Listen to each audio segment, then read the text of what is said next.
حضرت لال شہباز قلندر سرکار تشریف لے جا رہے تھے تو ایک ریچھ کو نچانے والا نظر آیا. پوچھا تم کون ہو؟ تو اس نے بولا میں قلندر ہوں. اس دور میں ریچھ نچانے والے کو بھی قلندر کہتے تھے. تو حضرت لال شہباز قلندر سرکار بے اختیار مسکرا دیے.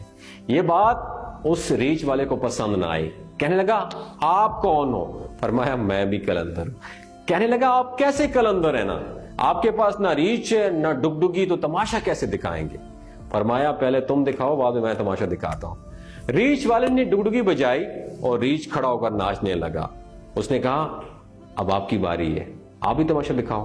حضرت لال شہباز قلندر رحمت اللہ علیہ دو درختوں کی ٹہنیوں پر کھڑے ہو گئے اور فرمایا نیچے سے گزر جاؤ، مگر یاد رکھنا آگے جانا مگر واپس کبھی مت آنا. جیسے وہ نیچے سے گزرا ماحول ہی بدل گیا. نہ وہ سورج کی گرمی، نہ گرد و غبار، جہاں تک نظر دیکھے خوبصورت پہاڑ، سبز وادیاں، نہ موسم گرم نہ موسم ٹھنڈا. ابھی اسی سوچ میں تھا کہ دیکھا کہ ایک عظیم و شان لشکر سپاہیوں کا گھوڑوں پر سوار تیزی سے اس کی طرف بڑھ رہا ہے. وہ گھبرا گیا کہ اب تو جان گئی، وہ تو مجھے مار دیں گے. پاس پہنچ کر لشکر کا سپہ سالار آگے بڑھا.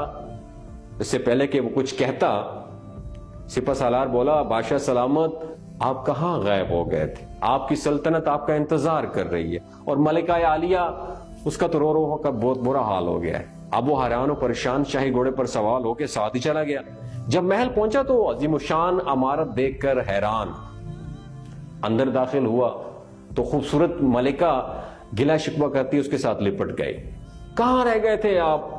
سب بھول بلا کر نہا دھو کر شاہی پوشاک پہن کر تخت پر بیٹھ گیا. سالوں گزر گئے، بچے ہوئے، پھر شہزادے بڑے ہو گئے، بڑھاپا آ گیا، جسم سے جان، منہ سے ذائقہ چلا گیا.